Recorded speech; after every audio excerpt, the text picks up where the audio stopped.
Sex can wait? Really? In today's world, that sounds insane. We're surrounded by messages about sex from billboards, films, music, magazines, and yes, even cartoons. Why would God, a God who made desire, chemistry, passion, say, wait? Some think it's control. Others think it's religious guilt. But what if it was something else entirely? On this channel, we go deeper. We ask what most people don't. Why did God say that? And today, we explore one of the most debated instructions in the Bible. Why would God say wait? Stay tuned. You might be surprised by the answer. Fire is beautiful in the right place. In a fireplace, it brings warmth, light, and comfort. But outside of its boundaries, fire can destroy everything. Sex is like fire. It can bring warmth and closeness when nurtured the right way. But without care, it can burn more than it bonds. A study published in the Journal of Adolescent Health found that among sexually experienced teenagers, 32% of girls and 27% of boys reported that their first sexual experience occurred too early, with 13% of girls and 5% of boys stating it should not have happened at all. Research published in PubMed indicates that among sexually active college-age students, 71.9% reported regretting at least one instance of engaging in sexual activity. These numbers aren't about shame. They reflect a culture that rushes us into intimacy before we're ready. What if me and my partner are in love? Surely sex is okay with God. Before we talk about sex and love, let's pause. Because the first thing God wants you to know is how He sees you. Not your body, not your mistakes. You. So before anything else, listen. This is what your Father says. Many have come and gone, but none surpass you. Your beauty, your smile, your laughter, your personality was all a part of my master creation. For when I created you, I thought of myself, and I knew it was good. For you were formed in my image. I knitted you together in your mother's womb. When you look in the mirror, see the awesome wonder of my glory, because you are you.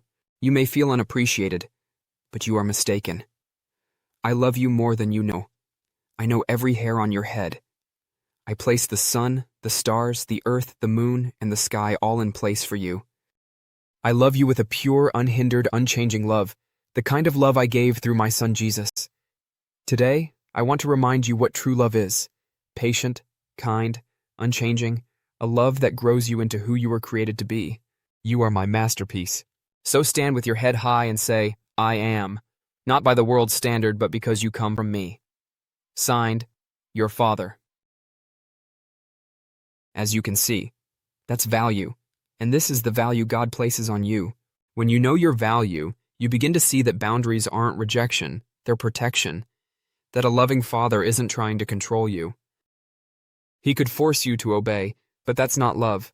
Love is never forced.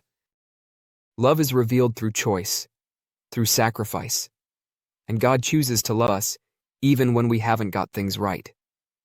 Romans 5:8 says, But God demonstrates His own love for us in this: while we were still sinners, Christ died for us. He's trying to protect you from a flame that can consume you if handled carelessly. Today's culture treats sex like currency. Most of the emphasis is on external beauty. In today's culture, if you're desirable, you're valuable. If you've had a lot of partners, you're experienced. But God doesn't operate like the world. You are not a product. Imagine a father giving his 12-year-old a brand new sports car. Would he hand them the keys right away? Of course not. Not because he's mean, but because he loves them too much to watch them crash. God is the same. He's not denying pleasure, He invented it. He's asking you to wait because He knows the timing makes all the difference between a gift and a wound. Sex is spiritual. Two become one.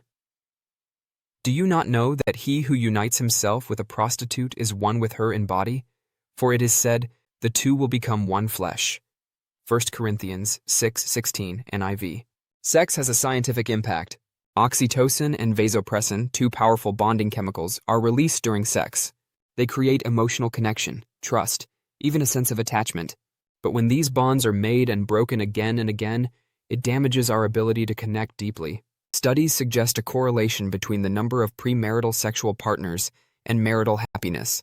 Women who have had only one sexual partner, their spouse, report a 65% likelihood of a very happy marriage. This percentage decreases among women with a higher number of lifetime sexual partners. Likewise for men, a large U.S. study found that men with more sexual partners before marriage reported lower relationship satisfaction, higher risk of divorce. God's boundaries aren't punishment, they're protection for your heart. So what does a loving father say about sex for this reason? Do not arouse or awaken love until it so desires. Song of Solomon 2:7, 3:5, 8:4. A man shall leave his father and his mother, and hold fast to his wife, and they shall become one flesh. Genesis 2:24. Hebrews 13:4. Marriage should be honored by all, and the marriage bed kept pure. Not because God is waiting to punish, but because he wants to protect what is sacred. He sees intimacy as holy, a beautiful gift meant to be kept safe, not spoiled by pain or misuse.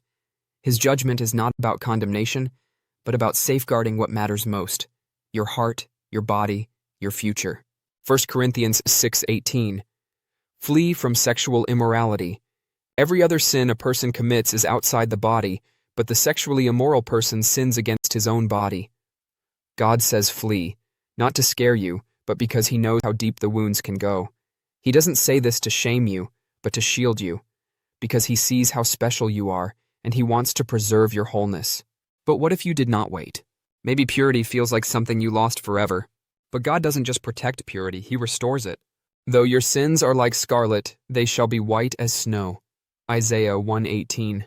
I will restore to you the years that the locust has eaten. Joel 2:25. If we confess our sins, he is faithful and just to forgive us our sins and to cleanse us from all unrighteousness. 1 John 1:9. You are not damaged. You are deeply loved and fully restorable in God's hands. You are still mine, still chosen, still able to walk in honor. From today forward, your story can change, not because of guilt, but because of grace.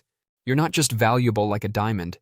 You are handcrafted by God, and he protects what's precious. We don't tape diamonds to flyers or toss it in drawers. We guard it, display it with honor.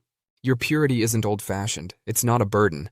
It's proof that you're worth waiting for. A loving father says wait, not to take something from you, but because he knows your worth. I see what you're becoming, and I refuse to let that be wasted. You are fully known. You are deeply loved. You are not forgotten, and you are never too far gone. When God asks you to wait, it's not because he sees you as unworthy. Yes, sin separated us. But through Christ, he restores our worth, completely, lovingly, eternally. He calls you to wait because you are priceless, because he is preparing something sacred, something whole, because you are his. If this gave you a new way to see God's heart, subscribe to Why Did God Say That? Together, we'll uncover the wisdom behind his words, one verse at a time. And remember, you are not shame. You are not your past. You are priceless.